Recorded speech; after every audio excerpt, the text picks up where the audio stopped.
सभी को जय मसीह की। आइए परमेश्वर के लिए हम सब हाथ उठाकर धन्यवाद करते हैं पिता कि आज का जो आपने हमारे जीवन में ये दिन दिया, इसके लिए तेरा तहे दिल से धन्यवाद करते हैं। मेरे मसीह भाई बहनों, न जाने इस दुनिया में ऐसे कितने मसीह भाई बहन हैं जो गरीबी से और बीमारी से फंसे हुए हैं और रात दिन वो प्रार्थना करते हैं, पर परमेश्वर के द्वारा उन्हें छुटकारा नहीं मिल पाता है। तो दोस्तों, आज हम बात करेंगे कि ऐसा कौन कौन से वचन हैं जिनके द्वारा आप गरीबी से और बीमारी से छुटकारा पा सकते हैं।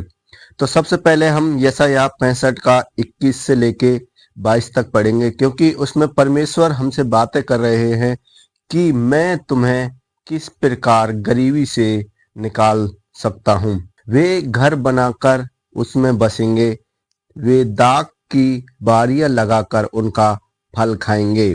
ऐसा नहीं होगा कि वे बनाएं और दूसरा बसे या वे लगाएं और दूसरा खाए, क्योंकि मेरी प्रजा की आयु वृक्ष की सी होगी और मेरे चुने हुए अपने कामों का पूरा लाभ उठाएंगे।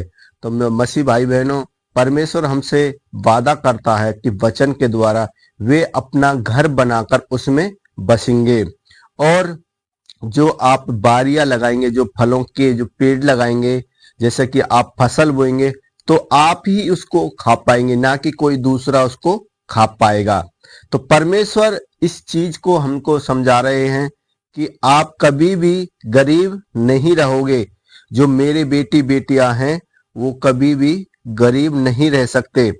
और परमेश्वर ने अगले वचन में लिखा है, मत्ती अध्याय 7 का 7 से 8 तक पढ़ते हैं कि परमेश्वर हमसे वचन के द्वारा कहता है कि मांगोगे तो तुम्हें दिया जाएगा, ढूंढोगे तो तुम पाओगे, खटखटाओगे तो तुम्हारे लिए खोला जाएगा।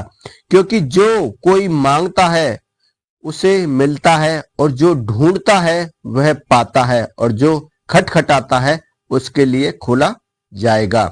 तो ये परमेश्वर कहता कि अगर आप मुझसे मांगते हो, जब आप एक संसारिक पिता होके अपने बेटों को दे सकते हैं, तो मैं तो एक स्वर्गीय पिता परमेश्वर हूं। जब आप मुझसे मांगोगे तो मैं क्यों कर नहीं दूंगा तुम्हारे लिए।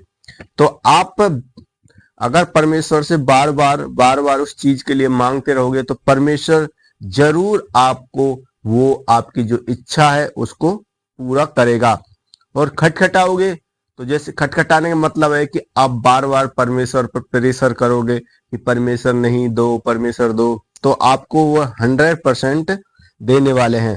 क्योंकि परमेश्वर हमसे सीधे वचन के द्वारा बात करता है, और वचन जो हमसे बात करते हैं वो परमेश्वर ही बात करते हैं।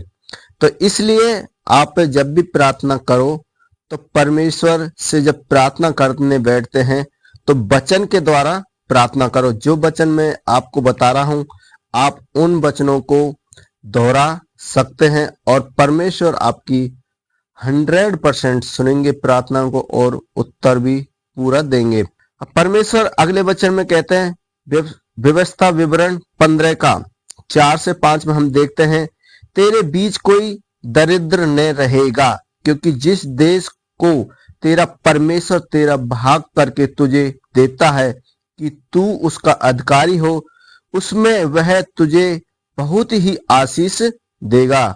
आमीन। इतना अवश्य है कि तू अपने परमेश्वर यहोवा की बात ध्यान लगाकर सुन और इन सारी आज्ञाओं के मानने में जो मैं आज तुझे सुनाता हूं, तू चौकसी करे। तो परमेश्वर का वचन में भी यही लिखा है कि परमेश्वर कहता है कि अगर तुम परमेश्वर की जो बातें हैं, जो परमेश्वर का वचन है, अगर आप उनको मानते हैं, उन पर चलते हैं, तो वो तुम्हारे लिए सब कुछ करने वाला है। क्योंकि परमेश्वर ने सीधे ही कह दिया कि जो मेरे लोग हैं या मेरे जन हो कभी दरिद्र नहीं रहेंगे।